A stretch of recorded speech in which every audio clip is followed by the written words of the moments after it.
perkenalkan nama saya Ian Tama Sampasuresubat.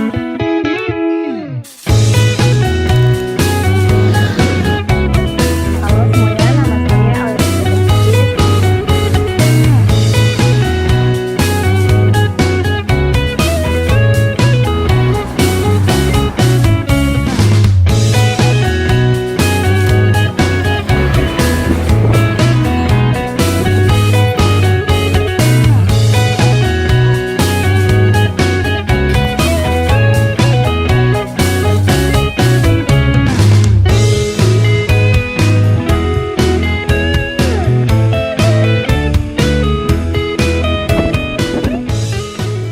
Oke.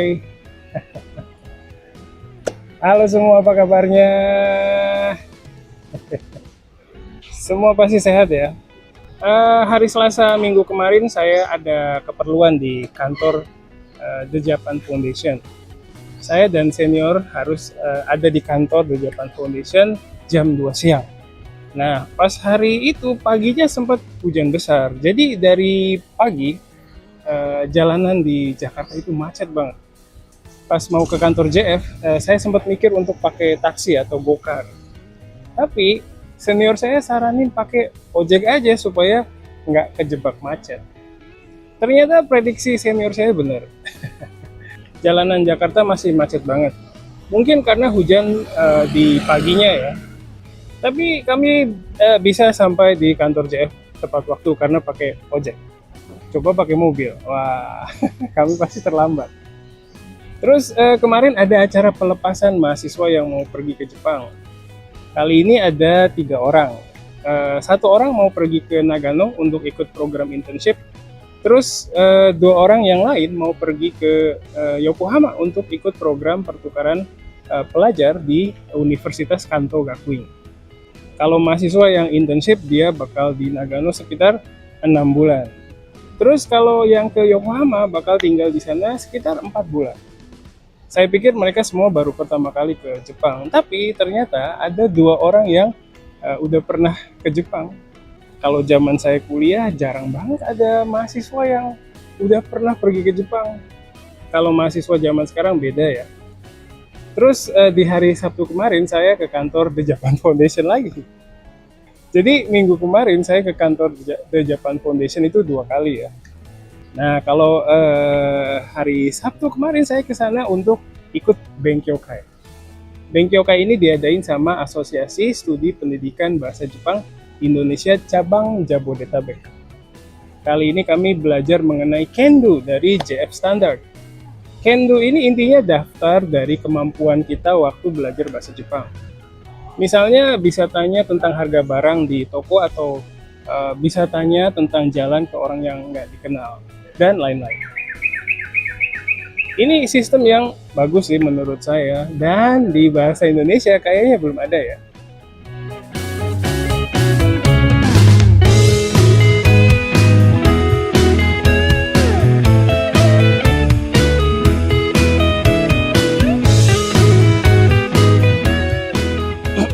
Oke. Itu tadi cerita keseharian saya. Makasih untuk kalian yang udah nonton video Japanesia minggu kemarin. Semoga videonya bermanfaat ya. Kalau ada hal yang kalian harap bisa dibahas di video kami, kasih tahu aja lewat kolom komentar. Di video sebelumnya saya cerita tentang masalah yang terkait dengan perayaan kemerdekaan Indonesia yang ke-80. Ada masalah bendera One Piece dan masalah film animasi yang judulnya Merah Putih One for All. Nah, kali ini saya mau cerita masalah yang lain. Saya orangnya suka banget nonton berita di TV, jadi tiap hari pasti ngerasa kesel, soalnya masalah di Indonesia itu nggak habis-habis. Kali ini ada masalah terkait dengan anggota DPR yang katanya baru aja dapat kenaikan tunjangan tempat tinggal senilai 50 juta rupiah. Masyarakat Indonesia nggak bisa terima kondisi itu, soalnya kondisi ekonomi masyarakat Indonesia lagi nggak bagus. Orang masyarakatnya lagi susah kok, anggota DPR malah dapat kenaikan tunjangan tempat tinggal. Katanya jumlah gaji dan tunjangan anggota DPR itu tinggi banget loh. Katanya sih jumlahnya tembus 100 juta per bulan. Wah, pantas saja banyak orang yang mau jadi anggota DPR ya. Kalau gaji besar terus hasilnya kelihatan sih ya nggak apa-apa ya. Tapi hasil kerjanya ya nggak begitu kelihatan. Nah, pas Indonesia lagi heboh dengan kenaikan tunjangan tempat tinggalnya anggota DPR, ada balita di Sukabumi yang meninggal gara-gara cacingan. Kondisi sakitnya parah banget sampai nggak ketolong lagi. Terus pas kondisi ekonomi masyarakat Indonesia lagi jelek kayak gini, muncul video anggota DPR yang joget-joget. Emang sih itu aksi spontan para anggota DPR aja, tapi ya akhirnya ya jadi omongan. Terus kondisinya diperparah lagi dengan munculnya video TikTok dari salah satu selebriti Indonesia yang juga menjabat sebagai anggota DPR. Namanya Eko Patrio. Di kondisi yang lagi ruwet kayak gini, dia malah bikin video TikTok yang nunjukin dia joget-joget ala DJ. Ngeselin banget deh pokoknya. Banyak orang Indonesia yang ngehujat aksi Eko Patrio ini lewat kolom komentar di video TikToknya. Netizen Indonesia anggap Eko Patrio nggak peka dengan kondisi masyarakat Indonesia, padahal dia itu wakil rakyat. Dari situ banyak orang Indonesia yang ngusulin untuk bubarin DPR, soalnya anggota DPR itu kinerjanya jelek dan cuman ngabisin anggaran negara aja. Saya pribadi juga mikir gitu sih. Menurut saya, anggota DPR dan MPR di Indonesia itu sama sekali nggak mewakili rakyat Indonesia. Kehidupan mereka itu rata-rata mewah banget ya, jadi nggak bisa ngerasain apa yang rakyat rasain sehari-hari. Mereka nggak ngerasain menderitanya waktu kejebak macet pas naik motor. Mereka nggak ngerasain susahnya cari uang dengan kerja sebagai ojek online. Mereka nggak akan bisa ngerasain penderitaan rakyat, soalnya mereka nggak hidup seperti rakyat. Ya emang sih, nggak semua anggota DPR kayak gitu.